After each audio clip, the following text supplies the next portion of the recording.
ఒక్కసారి కొమ్మూరి గోల్డ్ కి కాల్ చేయండి. తాకట్లో ఉన్న మీ బంగారాన్ని విడిపించి మార్కెట్ ప్రైస్ కి వాళ్ళు కొనుక్కుని మిగతా డబ్బులు మీకు ఇచ్చేస్తారు. హాయ్ హలో నమస్తే, వెల్కమ్ టు మనం టీవీ. నేను మీ సాయి. ప్రస్తుతం ఆంధ్రాలో హాట్ టాపిక్ మాజీ మంత్రి కాకాని గోవర్ధన్ రెడ్డి అరెస్ట్. దీనిపై రోజా స్పందించడం జరిగింది. ఈరోజు అసలు ఏం మాట్లాడారో ఈరోజు ప్రెస్ మీట్ పెట్టి మనం ఒకసారి చూద్దాం.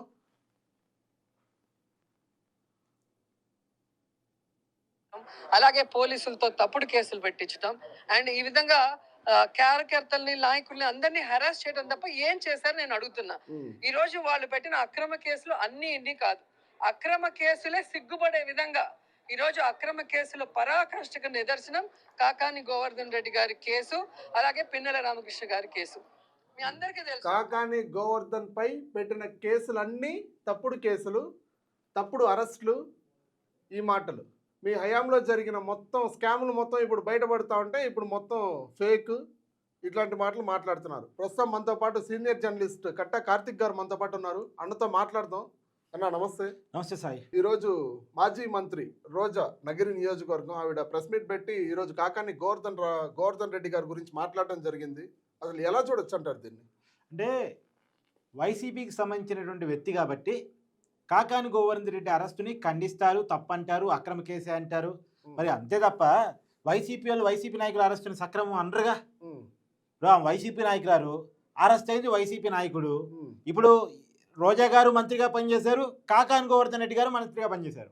సహచార మంత్రి అరెస్ట్ అయినప్పుడు అరెస్టు సరైందే, కూటమి ప్రభుత్వం కరెక్ట్గా చేస్తుంది, మేము చేసిన స్కామ్లన్నీ బయటకు తీస్తుంది, తీయాలి కూడా అని అనరు. సహజంగానే వైసీపీ పార్టీకి ఉండేటువంటి వైఖరి ఈ అరెస్టు అక్రమ అరెస్టే అంటారు. ఆమె అలానే మాట్లాడింది. కానీ నేను ఒక లాజిక్ అడగదలుచుకున్నాను. రోజా గారు సరే మీ పార్టీ తరపున మీరు మాట్లాడారు, మాట్లాడే హక్కు మీకుంది, కానీ కొన్ని విషయాలకు మీరు సమాధానం చెప్పాలి. ఇప్పుడు కాకాని గోవర్ధన్ రెడ్డి ఏ తప్పు చేయనప్పుడు ఎందుకు ఫోన్ స్విచ్ ఆఫ్ పెట్టుకొని పరారీలో ఉన్నాడు? ఎందుకు ఆంధ్ర, తెలంగాణ, కర్ణాటక, కేరళ రాష్ట్రాలు తిరుగుతూ చక్కల్లో కొడుతూ గడిపాడు? ఎందుకు కర్ణాటకకు సంబంధించినటువంటి ఒక రిసార్ట్లో దొరికాడు? అంతగా పారిపోవాల్సిన అవసరం ఏంటి? తప్పు చేయనప్పుడు విచారణకు హాజరై ఏది ఆధారాలు చూపించండి, నా తప్పేదో చూపించండి అని ఎందుకు అడగలేకపోయాడు? ఎందుకు చట్టం ముందుకు రాలేకపోయాడు? ఎందుకు భయపడ్డాడు? అంటే తప్పు చేసేవాడు కదా భయపడాలి, దొంగ కదా పారిపోవాలి. మరి కాకాని గోవర్ధన్ రెడ్డి గారు ఏ తప్పు చేయనప్పుడు ఎందుకని పారిపోయారు? ఒకటి. రెండోది, మరి కాకాని గోవర్ధన్ రెడ్డి గారు ఏ తప్పు చేయనప్పుడు ఆయన జిల్లా కోర్టు, హైకోర్టు, సుప్రీంకోర్టు వరకు వెళ్ళాడు బెయిల్ కోసం, ముందస్తు బెయిల్ కోసం. మరి ఎందుకు కాకాని గోవర్ధన్ రెడ్డికి కోర్టులో బెయిల్ ఇవ్వలేదు? అంటే కోర్టులో ముందస్తు బెయిల్ ఇవ్వలేదు అంటే తప్పు చేశాడని కోర్టు ప్రాథమిక ఆధారాలు చూసి నమ్మినట్టే కదా. అంటే కాకాని గోవర్ధన్ రెడ్డి తప్పు చేశాడని కోర్టులు చెప్తున్నప్పుడు తప్పు చేయలేదని మీరు ఎలా చెప్పగలరు? 3, సరే ఓకే, అతనికి రిమాండ్ విధించింది ఎవరు? కోర్టు. అంటే ప్రాథమిక ఆధారాలు ఉంటేనే కదా రిమాండ్ విధించేది. మరి కోర్టు అతనికి 14 రోజులు రిమాండ్ విధించిన తర్వాత కూడా ఇది అక్రమ కేసు అని ఎలా అంటారు? అక్రమ కేసు నిరూపించుకోవాల్సింది ఎక్కడ? కోర్టులో. మరి కోర్టులో ఉన్నటువంటి కేసు ఇది అక్రమం, దుర్మార్గం, మోసం, కుట్ర అని మీరు అంటారు. ఓకే, ఇప్పుడు నేను ఒక మాట చెప్తా. ఇప్పుడు చంద్రబాబు నాయుడు గారిని అరెస్ట్ చేశారు గతంలో మీరు అధికారంలో ఉన్నప్పుడు. అచ్చెన్నాయుడు గారిని అరెస్ట్ చేశారు, కొల్లు రవీంద్ర గారిని అరెస్ట్ చేశారు, దేవినేని ఉమా గారిని అరెస్ట్ చేశారు, ధూళిపాటి నరేంద్ర గారిని అరెస్ట్ చేశారు. మీరు చాలామందిని అరెస్ట్ చేశారు, రఘురామకృష్ణరాజు గారు మీ పార్టీ ఎంపీగా ఉన్నటువంటి వ్యక్తితో సహా. మరి ఏ కేసును మీరు నిరూపించగలిగారు? చంద్రబాబు నాయుడు గారిని 50కి పైగా రోజులు జైల్లో పెట్టి 6 కేసులు పెట్టారు. వీటిలో ఒక్క కేసు అయినా మీరు నిరూపించగలిగారా? మీరు నిరూపించలేకపోయారు. మీరు అక్రమ కేసులు పెట్టారు కాబట్టి ఇప్పుడు మీ మీద పెట్టే కూడా అక్రమ కేసులు అని మీరు భావిస్తున్నారా? అయినా మీరు ఒకప్పుడు అక్రమ కేసులు పెట్టే అలవాటు బాపుతో మీకు ఉంది కాబట్టి ఇప్పుడు మీ మీద పెట్టే కూడా అక్రమ కేసులే అని మీరు ఏమైనా అనదలుచుకున్నారా, చెప్పదలుచుకున్నారా? నేను రోజుగానే అడుగుతాను. మీరు పెట్టే అక్రమ కేసులను నేను ఎలా అనగలుగుతున్నా అంటే మీరు కేసును నిరూపించలేకపోయారు కాబట్టి, కేసుని ఎస్టాబ్లిష్ చేయలేకపోయారు కాబట్టి, ప్రజలు అవన్నీ అక్రమ కేసులను ఫీల్ అయ్యారు కాబట్టి మిమ్మల్ని నగరంలో ఓడించారు, మీ అన్న జగనన్ని ముఖ్యమంత్రిగా ఓడించారు, మీ పార్టీని అధమ పాతాళంలో పడేశారు. అవునా కాదా? అంటే ప్రజల తీర్పు ప్రకారం నేను చెప్తున్నాను. ఎందుకంటే ప్రజాస్వామ్యంలో అంతిమంగా ప్రజల తీర్పు శిరోధార్యం కాబట్టి ప్రజలు చెప్పిన దాన్ని బట్టి, ప్రజల అభిప్రాయాన్ని బట్టి నేను చెప్తా ఉన్నాను. ఒకటి, లాజిక్గా కోర్టు ముందు రిమాండ్ పడింది, కోర్టు ముందస్తు బెయిల్ ఇవ్వలేదు, అది కూడా సుప్రీంకోర్టు వరకు వెళ్ళారు. 3 పరారీలోకి వెళ్ళాడు. మరి ఇవన్నీ చూసినప్పుడు మీకు ఇంకా అక్రమం అనిపిస్తుందా? ఇప్పుడు క్వాల్ తవ్వకాలు, జరగలేదా లైసెన్స్ తీసుకుంది కొంతవరకు, తవ్వింది ఇంకంత అనేది నిజమా కాదా? రెండోది లైసెన్స్ అయిపోయినా కానీ దాన్ని తవ్వారా లేదా, దాన్ని తరలించారా లేదా? తర్వాత ఇప్పుడు ఇంకొక మాట నేను చాలా క్లియర్గా అడదలుచుకున్నాను. అక్కడ ఉన్నటువంటి గిరిజనుల్ని బెదిరించారు అనేది వాళ్ళు పెట్టుకున్న ఎస్టీ అట్రాసిటీ కేసు. మీరు దళితుల మీద కూడా ఎస్టీ అట్రాసిటీ కేసు పెట్టారు. కానీ ఇక్కడ ఒక కాకాని గోవర్ధన్ రెడ్డి అనేటువంటి వ్యక్తి మీద అక్కడ ఉన్న గిరిజనులు ఎస్టీ అట్రాసిటీ పెట్టారు. అంటే మీరు పెట్టినప్పుడు రైట్ అవుతుంది, మీరు ఎదుర్కొనేటప్పుడు తప్పు అవుతుందా? కాదన్నా ఇప్పుడు చాలా రోజులకి చాలా మంది చూసాము, మాజీ ఎమ్మెల్యేలు అరెస్ట్ అయినారు కానీ మాజీ మంత్రి మొదటిసారి అరెస్ట్ అవ్వడం ఇప్పుడే ఇప్పుడు చూసాము. రోజా గారిలో కూడా ఆ స్పందన కావడానికి అదొక కారణం కావచ్చు మీరు ఇప్పుడు చెప్పినట్టు. ఎందుకంటే మాజీ ఇప్పటి వరకు వైసీపీ నాయకులు అరెస్ట్ అయ్యారు, మాజీ ఎమ్మెల్యేలు అరెస్ట్ అయ్యారు, మాజీ ఎంపీలు అరెస్ట్ అయ్యారు, మొట్టమొదటిసారిగా మాజీ మంత్రి అరెస్ట్ అయ్యారు. సో ఇప్పుడు మంత్రి అరెస్టులు స్టార్ట్ అయినాయి కాబట్టి, మంత్రుల వరకు వచ్చినాయి కాబట్టి నెక్స్ట్ ఎవరు? ఆర్కే రోజా లైన్లో ఉందా? పెద్దిరెడ్డి రామచంద్రరెడ్డి లైన్లో ఉన్నారా? తర్వాత బైరెడ్డి మంత్రి కాదుగా, ఇప్పుడు మంత్రి కాకపోయినా కాదు మంత్రులు నేను చెప్తున్నా. మంత్రులలో ఆర్కే రోజా లైన్లో ఉందా? పెద్దిరెడ్డి రామచంద్రరెడ్డి లైన్లో ఉన్నాడా? కొడా నాని లైన్లో ఉన్నాడా? వీళ్ళ మధ్య పోటీ ఉంది, నాది ముందా నీది ముందా. కాబట్టి ఇప్పుడు రోజాలో నా అరెస్టు జరగబోతుంది, ఆడుదాం ఆంధ్ర స్కామ్ బయటకు వస్తే నేను జైలు జీవితాన్ని గడపాల్సి వస్తుంది, కాబట్టి ముందుగానే ఖండిద్దాం. మన నా అరెస్ట్ అప్పుడు కూడా ఎవరో ఒకరు ఖండించారు కదా. నా అరెస్ట్ అప్పుడు ఖండించాలంటే ముందుగా వేరే వాళ్ళు అరెస్ట్ అయినప్పుడు నేను ఖండించి ఉండాలి కదా అనే దానికోసం ఆమె ఏమన్నా పోటీ పడుతున్నారా, తాపత్రయపడుతున్నారా? వల్లభనేని వంశీ ఆరోగ్యం అంతగా ఇదైపోయినా కూడా రోజా వచ్చి మాట్లాడలేదు. ఇప్పుడు ఎందుకన్నా కాకాని గోవర్ధన్ రెడ్డి అరెస్ట్ అయినప్పుడు వచ్చి స్పందిస్తున్నారు. అసలు తిరుపతి మొత్తం హల్చల్ చేస్తున్నారు. అసలు ఎందుకు అరెస్టులు పెట్టినారు, ఎస్సీ అట్రాసిటీ ఎందుకు పెట్టినారని చెప్పి మీడియాలో ఇచ్చేస్తున్నారు. దీనిపై ఎలా చూడొచ్చు అసలు? అంటే రోజా ఈ మధ్యకాలం కొంత యాక్టివ్గానే ఉన్నారు, రకరకాల ఇష్యూస్లో మాట్లాడుతూ ఉన్నారు. వైసీపీలో కొద్ది గొప్ప యాక్టివ్గా ఉన్నటువంటి కొద్ది మందిలో పేరు నాని ఒకళ్ళు, అంబటి రాంబాబు ఒకళ్ళు, ఆర్కే రోజా ఒకళ్ళు. వాళ్ళు ఎందుకు యాక్టివ్గా ఉన్నారు? వారికి వేరే ఆప్షన్ లేదు. వాళ్ళని వేరే రాజకీయ పార్టీలోకి రానివ్వరు, బీజేపీలోకి రానివ్వరు, జనసేనలోకి రానివ్వరు, టీడీపీ పార్టీ క్లోజరు. ఎందుకంటే ఆమె టీడీపీ నుంచి రాజకీయంగా ఎదిగిన వ్యక్తి కాబట్టి ఆమె రానివ్వరు. కాబట్టి ఆమెకు వేరే ఆప్షన్ లేదు. ఉన్నంతలో రాజకీయంగా ఉండాలంటే వైసీపీ పార్టీలోనే ఉండాలి. బయట అప్పట్లో వార్తలు కూడా వచ్చాయి, ఆమె తమిళనాడు రాజకీయాల్లోకి వెళ్ళాలనుకుంటుంది, విజయన పార్టీలోకి వెళ్ళాలనుకుంటుంది అని కూడా వచ్చినాయి. కానీ ఆ పార్టీలు కూడా వద్దన్నారు ఏమో. చివరికి ఆమెకు ఆప్షన్ లేక వైసీపీలో మిగిలిపోయింది. మరి మిగిలిపోయినప్పుడు మాట్లాడారు కదా, అందులో ఇప్పుడు తన దాకా వచ్చే అవకాశం ఉంది. తన దాకా అరెస్టు, ఇప్పుడు మాజీ మంత్రులు స్టార్ట్ అయ్యారంటే అరెస్టు తన దాకా వచ్చే అవకాశం ఉంది. అందుకని కొంత గొంతు పెంచారు, కొంత అగ్రెసివ్గా మాట్లాడే ప్రయత్నం చేస్తున్నారు, గట్టిగా ఫైట్ చేయడానికి కూడా సిద్ధపడుతూ ఉన్నారు. కానీ ఏం చేసినా ఆమె కొన్ని సమాధానాలు జనాలు చెప్పాలి. అమ్మ నగరి మాజీ ఎమ్మెల్యే రోజా గారు, ఇవాళ మీ మీద మీ ఎంపీటీసీలు, మీ జడ్పీటీసీలు, మీ కౌన్సిలర్లు గతంలో అనేక ఫిర్యాదులు మీ పార్టీ అధికారంలో ఉన్నగానే ఇచ్చారు, ప్రెస్ మీట్లు పెట్టారు.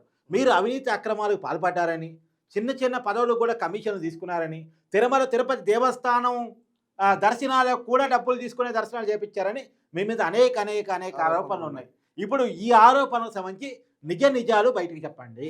మీరు ఏదన్నా ప్రెస్ మీదకి వచ్చేటప్పుడు ఏరే వాళ్ళ అరెస్టుని ఖండించడానికి సరే మాట్లాడండి, మీ పార్టీ లైన్లో ఉన్నారు కాబట్టి మాట్లాడండి, తప్పులేదు, ప్రజాస్వామ్యంలో మాట్లాడే హక్కు ఉంది. అదే క్రమంలో మీ మీద ఉన్నటువంటి ఆరోపణలు క్లారిటీ ఇచ్చే ప్రయత్నం చేయండి. తిరుపతి దేవస్థాన దర్శనాలను డబ్బులు తీసుకొని చేపించారా లేదా? మీ ఎంపీటీసీలు మళ్ళీ టీడీపీ వాళ్ళు కాదు, మళ్ళీ జనసేన వాళ్ళు కాదు, బీజేపీ వాళ్ళు కూడా కాదు, మీ పార్టీకి సంబంధించినటువంటి ఎంపీటీసీలు జడ్పీటీసీలు మీ మీద మీ పార్టీ అధిష్టానానికి గతంలో వచ్చినటువంటి ఫిర్యాదుల మీద మీరు మాట్లాడండి. ఏమకి ఎమ్మెల్యే టికెట్ ఇవ్వద్దు అని మీ పార్టీకి సంబంధించినటువంటి వైసీపీ నాయకులంతా ఏకమై మీ పార్టీ అధిష్టానానికి కంప్లైంట్ ఇచ్చారు. నగరంలో ఇప్పుడు ప్రజలు మిమ్మల్ని ఓడించారు. దీనికి గల కారణాలని మీరు పబ్లిక్గా మీరు రండి. అంతేగాని మీరు ఇలా ఏదో మాట్లాడరు కాబట్టి మాట్లాడాలి, చెప్పాలి కాబట్టి చెప్పాలి. అమ్మ రోజా, రాజకీయాల్లోకి మీరు ఒక సినిమా నటిగా ప్రవేశించారు, మీకు అప్పటికే సినిమా సెలబ్రిటీ హోదా ఉంది, మీకు కొత్తగా హోదా అవసరం లేదు, పదవి అవసరం లేదు, మిమ్మల్ని గుర్తుపట్టడానికి రాష్ట్రం మొత్తం మిమ్మల్ని గుర్తుపట్టింది. రాజకీయాల్లోకి వచ్చినప్పుడు కొంత పారదర్శకంగా ఉండాలి, ప్రజా జీవితంలోకి వచ్చినప్పుడు కొంత ఓపెన్ మైండ్గా ఉండాలి. అంటే ప్రజలకి సంబంధించి ప్రజా జీవితంలో పారదర్శక రాజకీయాలు ఉండాలి. కానీ మేము మీ వాళ్ళ మీద కేసులు పెడితే పరారీలు ఉంటారేందమ్మా, దీన్ని ఖండించలేదా? మరి 55 రోజుల్లో కాకాని గోవర్ధన్ రెడ్డి గారు పరారీలో ఉన్నప్పుడు రాజకీయాల్లో ఉన్న వాళ్ళు కేసులు పెడితే పరారీలు ఉంటామేంది అని మాట్లాడలేకపోయారే? ఈ 55 రోజులు ఏమైపోయింది మీ నోరు? ఏమైపోయింది మీ నోరు? కాకాని గోవర్ధన్ రెడ్డి ఎందుకు పరారీలో ఉన్నాడు? ఒక మంత్రి పరారీలో ఉంటావేంటి? మంత్రిగా పనిచేసిన వ్యక్తి, 3 సార్లు ఎమ్మెల్యేగా పనిచేసిన వ్యక్తి, మీకంటే కూడా సీనియరు, ఎందుకు పరారీలో ఉండాల్సిన అవసరం వచ్చింది అన్న విషయాన్ని మీరు ప్రస్తావించలేకపోయారే? రాజకీయాల్లో ఉండేవాళ్ళు చట్టాన్ని సహకరించాలి, చట్టాన్ని చెప్పినట్టు చేయాలి, విచారణ పిలిస్తే పోవాలి, సమాధానాలు చెప్పి రావాలి అనే ఒక పద్ధతిని, సంస్కృతిని ఎందుకు మర్చిపోయారమ్మా? దాన్ని ఎందుకు కాకాని గోవర్ధన్ రెడ్డి మిస్ చేస్తే మాట్లాడలేకపోయారు? ఈ రోజు Pinnelli Ramakrishna Reddy phone switch off, ఎక్కడున్నాడో తెలియదు. మీరు మాట్లాడారు కదా పిన్నెల్లి రామకృష్ణారెడ్డి గురించి, మీరు చెప్పండి. పిన్నెల్లి రామకృష్ణారెడ్డి గారికి ఓపెన్గా చెప్పండి, పిన్నెల్లి రామకృష్ణారెడ్డి గారు ఏ తప్పు చేయకపోయి ఉంటే రండి, చట్టం ముందుకు రండి అని చెప్పండి. ఎన్ని కిడ్నాపులు చేయలేదు అసలు? అదే తప్పు చేసిన వాడికి కదమ్మా భయం ఉండేది. తప్పు చేయనప్పుడు ఎందుకు భయం ఉంది అంటే, తప్పుని మీరు ఒప్పుకుంటున్నారు, మీ మౌనం, మీ ఫోన్ స్విచ్ ఆఫ్లు, మీ పరారీలు, మీరు కనపడకుండా తిరగటాలు, మీ తప్పులు చూపించట్లేదా? ఇవాళ ఎవరు ఊళ్ళో ఒక దొంగ పరారీ పోలీసులు వస్తున్నారంటే పరారవుతాడు. ఎందుకు? వాడు అవసరం, వాడు దొంగ కాబట్టి పట్టుకుంటే జైల్లో పెడతారని. అలా చేస్తున్నారు కదా మీ వాళ్ళు, అలా చేస్తున్నారు కదా మీ వాళ్ళు. దాన్ని మీరు ఖండించారు కదా. రాజకీయాల్లో ఉన్నవాళ్ళు ఇలా చేయటానికి వీలేదు, ఇలా చేయకూడదు అని చెప్పాలి కదా మీరు. అన్న నెక్స్ట్ రోజనే అన్న ఆల్రెడీ ఆడుదాం ఆంధ్ర స్కామ్లో ఆల్రెడీ రవినాయుడు, టీడీపీ రవినాయుడు గారు కూడా స్కాముల గురించి ప్రూఫ్తో బయటపెట్టడం జరిగింది. నెక్స్ట్ రోజా గారే ఉన్నారని తెలుస్తా ఉందా? దీన్ని ఎట్లా చూడొచ్చు అంటారు? ఎస్, నువ్వు అన్నట్టు ఇందాక నువ్వు చెప్పినటువంటి పర్సన్తో కలిపి రోజా గారి పేరు చర్చలోకి వచ్చింది. ఆడుదాం ఆంధ్ర స్కామ్ ఒకటి అయితే దశల వారీగా ముందుకు కుమ్ముకున్నది. ఎందుకంటే ఆంధ్ర పోలీసులు ఏదో పని అయిపోయింది. అసలు పని కంటే కూడా ఈ కొసర పని, ఇది కేసు పెట్టడం, ఎంక్వైరీ చేయటం, వీళ్ళు పరారీలో ఉంటే ఏ రాష్ట్రంలో ఉన్నారో వెతుక్కొని వాళ్ళని తీసుకురావటం, ఇదంతా కూడా పెద్ద పని అయిపోయింది. ఇప్పుడు లిక్కర్ స్కామ్ ఉంది, రాజు కసిరెడ్డి విజయసాయి పారిపోయాడు, మళ్ళా విజయసాయికి పారిపోబోతే పట్టుకున్నారు. అలా ఇప్పుడు ధనంజయ రెడ్డి, తర్వాత ఓఎస్ శ్రీకృష్ణమోహన్ రెడ్డి, వాళ్ళని పట్టుకోవాల్సి వచ్చింది. తర్వాత బాలాజీ గోవిందప్ప కర్ణాటకలో ఒక వెల్ సెంటర్లో ఏదో ఉన్నాడంట, అక్కడ నుంచి పట్టుకొని వచ్చారు. అంటే వీళ్ళని వెతుకులాటం అనేది యాడికి వెళ్ళిపోతారు వీళ్ళంతా, యాడికి మూట కట్టుకుని వెళ్ళిపోతారు తెలుసు. ఇప్పుడు రోజా చెన్నైలో ఇల్లు ఉందంట, చెన్నైకి వెళ్ళిపోతుందో చెన్నైలో సెర్చ్ చేయాలేమో మొత్తం. అంటే వీళ్ళ మీద కేసు పడగానే, అరెస్ట్ చేయగానే వీళ్ళు పరారీలో ఉండటం, వీళ్ళని పట్టుకోవాల్సి రావటం వల్ల కేసులు లేట్ అవుతున్నాయి. యాక్చువల్గా కేసులు లేట్ కావడానికి ఈ పాటికే ఆర్కే రోజా మేబీ ఈ అవినీతి కేసుల్లో ఆమె మీద కూడా అనేక రకమైన అభియోగాలు ఉన్నాయి కాబట్టి ఆమె వైపు కూడా విచారణ రావాలి. కానీ విచారణ రాకపోవడానికి ఏంటంటే వీళ్ళని పట్టుకోవడం అనేది ఆంధ్ర పోలీసులు పెద్ద టాస్క్ అయిపోయింది. నెక్స్ట్ చరిత్ర ఏం కావచ్చు మేబీ. నెక్స్ట్ అంటే ఆ భయం ఆమెలో కనపడటం వల్లే ఇవాళ అరెస్టుని ఖండిస్తుందా, అరెస్టుని వ్యతిరేకిస్తుందా? ఇప్పుడు ఆమె అరెస్ట్ అయినప్పుడు కూడా ఖండించారు కదా వైసీపీ పార్టీ, అందుకోసం బీజాలు వేసుకున్నట్టుంది, పునాదులు వేసుకుంటున్నట్టుంది. పార్టీకి రాజీనామా చేస్తా అంటూ నెక్స్ట్ ఇప్పుడు ప్రజెంట్ చెప్పాలంటే సినిమా తారలో షోలు చేసుకుంటా ఉంది ఏదో. ఇప్పుడు నెక్స్ట్ పార్టీలో రాజీనామా చేస్తా అంటూ ఊహాగానాలు వినిపిస్తా ఉన్నాయి. దీనిపై ఏముంటారు? అంటే ఇప్పుడున్న యాక్టివ్నెస్ చూస్తే ఆమె రాజకీయాల నుంచి తప్పుకుంటుందని, రాజీనామా చేస్తానని ఇప్పటికిప్పుడు నేను అనుకోను. కానీ వైసీపీలో ఎవరు ఎప్పుడైనా రాజీనామా చేయొచ్చు అనేది విజయసాయి రెడ్డి రాజీనామా ద్వారా తెలియవచ్చింది. ఎందుకంటే నెంబర్ 2గా ఉండి జైలు జీవితాన్ని జగన్మోహన్ రెడ్డి గారితో కలిసి పంచుకొని అన్ని విషయాల్లో ఒకటిగా ఉన్నటువంటి ఆయనే రాజీనామా చేసిన తర్వాత, జగన్మోహన్ రెడ్డి గారిని సొంత చెల్లి తల్లి వదిలేసిన తర్వాత వీళ్ళు జగన్మోహన్ రెడ్డి గారిని వదలరు, జగన్మోహన్ రెడ్డి గారితోనే జీవితాంతం ఉంటారు అని చెప్పుకోవడానికి ఏ నాయకుడికి లేదు. ఇప్పుడు జగన్మోహన్ రెడ్డి గారి కోసం రాజీనామాలు చేసినటువంటి మేకపాటి చంద్రశేఖర్ రెడ్డి మొట్టమొదటి రాజీనామా ఆయన పార్టీ పెట్టినాడు, కానీ ఆయన జగన్మోహన్ రెడ్డి గారితో లేరు. తర్వాత బాలినేని శ్రీనివాసరెడ్డి మాజీ మంత్రి, వైసీపీ కీలకనైతే జగన్మోహన్ రెడ్డి బంధువు కూడా, ఆయన జగన్మోహన్ రెడ్డి గారితో లేరు. సో జగన్మోహన్ రెడ్డి గారితో ఎక్కువ కాలం ఎవరు క్యారియన్ కాలేకపోతున్నారు కాబట్టి చెప్పడం ఏదైనా జరగచ్చు రాజకీయాలు. ఈరోజు నాకు రీసెంట్గా నగిర్లో కార్యకర్తలకు కాల్ చేసి కనుక్కోవడం జరిగిందన్న ఈవిడ గురించి. నగిర్లో గాలి భాన్ ప్రకాష్ గారు అభివృద్ధి చేస్తా ఉంటే దానికి అడ్డుపడుతున్నారంట. దీన్ని ఎట్లా చూడొచ్చు అంటారు? అసలు అభివృద్ధి జరగకూడదు, నేను నా హయాంలో జరిగింది ఆపడం ఏంటి, ఇప్పుడు గాలి భాన్ ప్రకాష్ గారు అభివృద్ధి చేస్తా ఉంటే దీనికి అంతా అడ్డుపడుతా ఉందని చెప్పి వాళ్ళు కార్యకర్తలే ఫోన్ చేసి మాట్లాడారు నాతో. అంటే తాను చేయలేని పని ఇంకెవరు చేయకూడదు, అంటే తనకి ఎట్టాగూ ఏమి చేసే అలవాటు లేదు కాబట్టి ఆ పని ఇంకొకరు చేస్తే రేపొద్దున నువ్వేం చేసావమ్మా, గాలి భాన్ ప్రకాష్ గారు ఈ రోడ్డు వేశారు కదా, ఈ డ్రైనేజ్ ఇచ్చారు కదా, ఈ బ్రిడ్జి కట్టారు కదా అని చెప్పేసి లోకల్లో అడుగుతారు కదా రేపు ఊళ్ళో పోయినప్పుడు.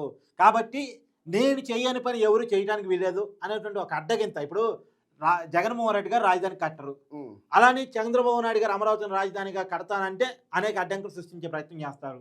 మోడీ గారు శంకుస్థాపనకు వచ్చినప్పుడు అదేదో ఉన్న పలానా మంటలు వస్తాయి, అదేందో అర్థం కాదు ఒక్కసారిగా వచ్చేస్తాయి, ఇలాంటి అనేక ఆరోపణలు ఉన్నాయి.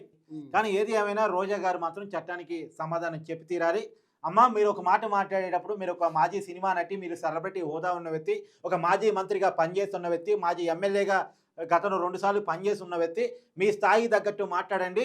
చట్టాన్ని ఉల్లంఘించిన వారు, చట్టాన్ని వదిలేసి పారిపోయిన వారు, చట్టం పట్టుకొని వచ్చి ఈడ్చుకొని వచ్చి విచారిస్తూ ఉంటే వాళ్ళని వెనకేసుకునేటువంటి ప్రయత్నం చేయటం అనేటువంటిది మీ స్థాయికి మీకు మంచిది కాదు అనేటువంటిది మీరు నేర్చుకోవాలి. కాదే మీరు మీ అరెస్టు పట్ల మీకున్న భయాలు నాకు అర్థమవుతూ ఉన్నాయి. మీరు భయపడుతున్నారో లేదు, నేను అరెస్ట్ అయినప్పుడు నాకు సానుభూతి కావాలి కాబట్టి సానుభూతిని ఎత్తుకునే ప్రయత్నం చేస్తున్నారు. సరే, మీ ప్రయత్నం మీరు చేసుకోండి. కానీ ఇలాంటి ఖండించడం ద్వారా మీకు లేని క్రెడిబిలిటీ, ఇప్పటికే క్రెడిబిలిటీ పోయింది రోజా గారికి, ఏమి లేదు అంటారు. ఇక ఉన్నటువంటి కొద్ది గొప్ప దాన్ని కూడా మీరు మైనస్లోకి వెళ్ళిపోయే పరిస్థితి వస్తుంది. థ్యాంక్ యూ అన్న.